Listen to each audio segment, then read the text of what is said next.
need y'all help. I need to figure out if I was wrong, and specifically if Shaquille O'Neal was wrong about a piece of financial advice that he gave that I posted on Shorts on this here platform just a few days ago.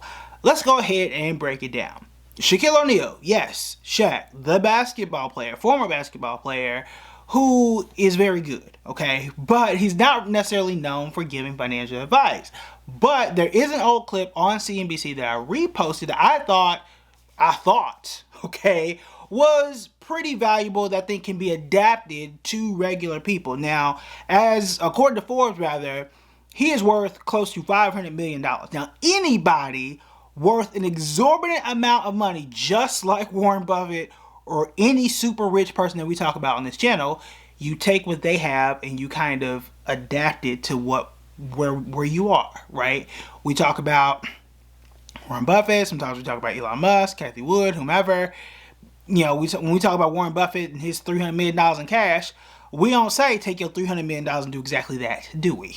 No, okay? We kind of translate that and see how it fits with you and your budget. Same thing where I talk about me and what I'm doing with my money. I say, all right, take that, do your research, see if and how it fits with you and what you're doing, okay? So, if you didn't see the clip, it's about a minute long, but basically what it says is live off of 25% of your income.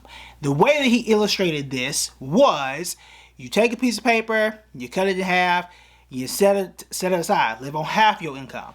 Now that is standard. That is standard advice that many people give that I would recommend. And then he went even further and he said what the super smart people do, what the billionaires do, is take that in half, rip the piece of paper, and you live off this.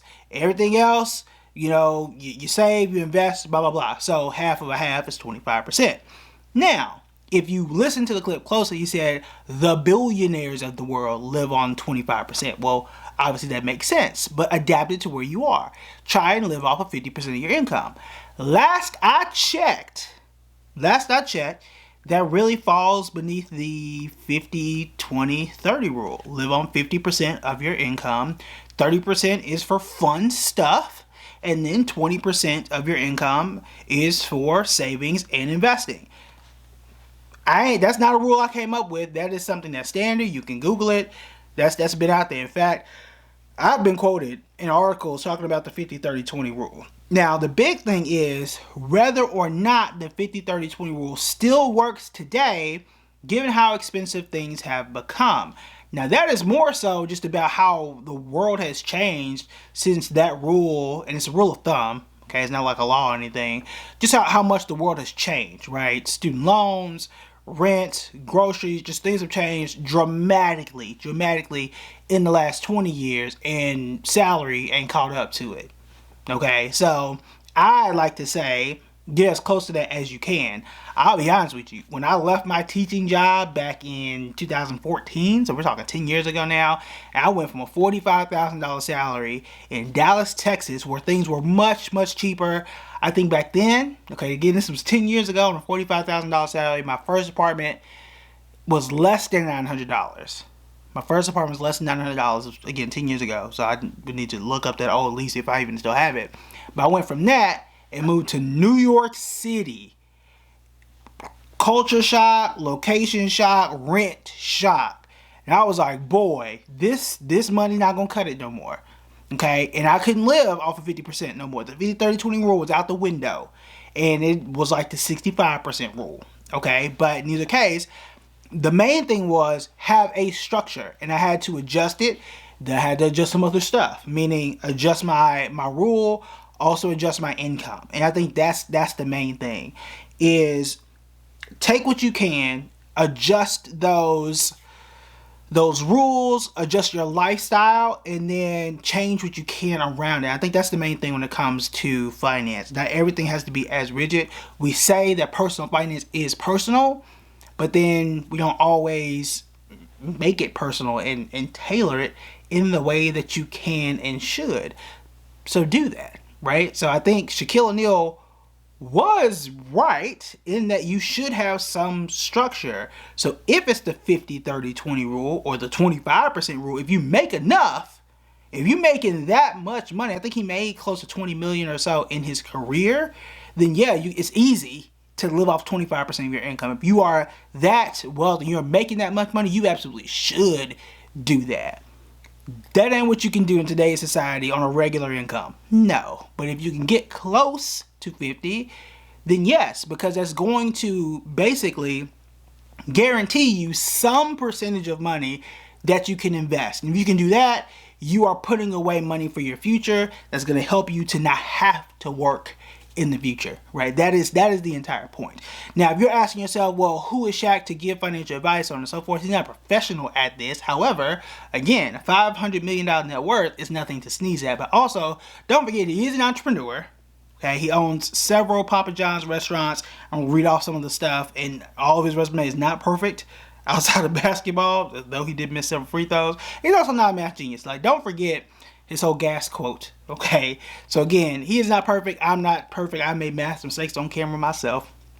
It does happen. Okay, does podcasts, does commercials, does commentary, works on TNN. Made a mistake there, right? TNT.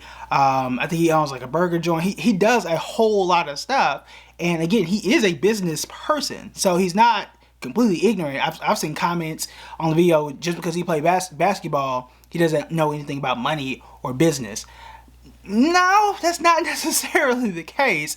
You can do both. You can play basketball, know something about money, and give solid budgeting advice. Now, would I necessarily, take him up on what stock to buy? The answer is no. That's not something I would take Shaq up on, and the reason is because he was also someone who advertised FTX, and that's not something that went well for most people. We all know how that went, and we talked about that whole thing. You're just gonna leave that where it is, right? But when it comes to budgeting and money management, that rule does make sense. That clip still does stand, and again, you gotta listen to the words people are saying, right? He said for the millionaires and billionaires, it actually does make sense. For you specifically, the 50-30-20 rule, it's fine. Okay, I think we have to kind of adjust it, maybe at 60. I don't really want to go to 65% because again, you don't want to spend all of your money on your needs. But I also think it's really, really important to talk about how the 50-30-20 rule should absolutely be, I would say this is probably the most important thing. Okay, come close.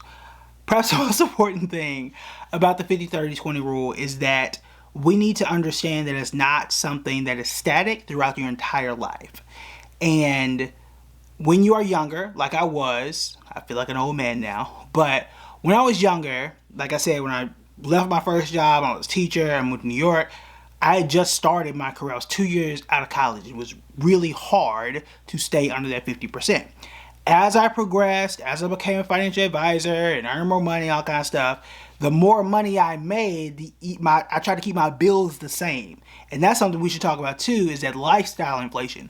What I didn't try to do is, I make more money, let me just buy all new and nice things, get a brand new car, get a new lease, get all these new bills. No. Okay. Now, I did upgrade some things here and there, obviously, right? I didn't want to continue to live in a cardboard box, but I did want to upgrade some things, but I wanted to increase that gap between the money I made and the bills. But I didn't want to continue to increase the bills and keep that very thin margin. Okay. So that is something too. So why it may start off being, 65% of my income going to my needs, as I get older, I move closer to that 50% and I make more. So I think that is something, the goal should be to move towards that 50%. You might not start out there. I think that is important to talk about as well, versus you come out of college and you're just always perfect the minute that you come out. It's great if you can do it. I think you should absolutely aspire to do it,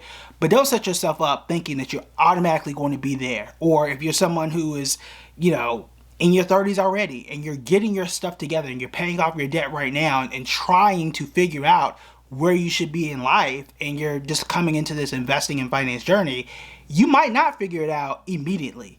It might take you a year or two to figure out, okay, I've got my student loans, I'm getting this stuff together, I'm getting my portfolio together. It might not happen for a year or two for you, and that's fine, right? Everything is not going to click all of a sudden, all at once. It's okay, right? The main thing is you have a plan, you know where you want to go, and that you are progressing in that direction.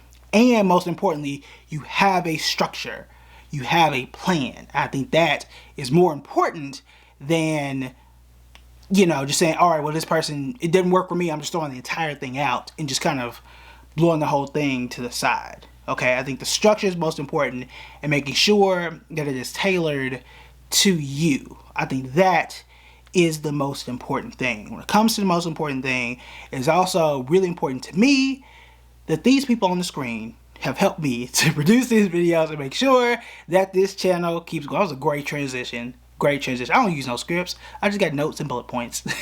So shout out to y'all and the people and the members only. Also, if you liked this video and you want to learn more about investing and financing, everything in between, then these are the videos that you want to watch next.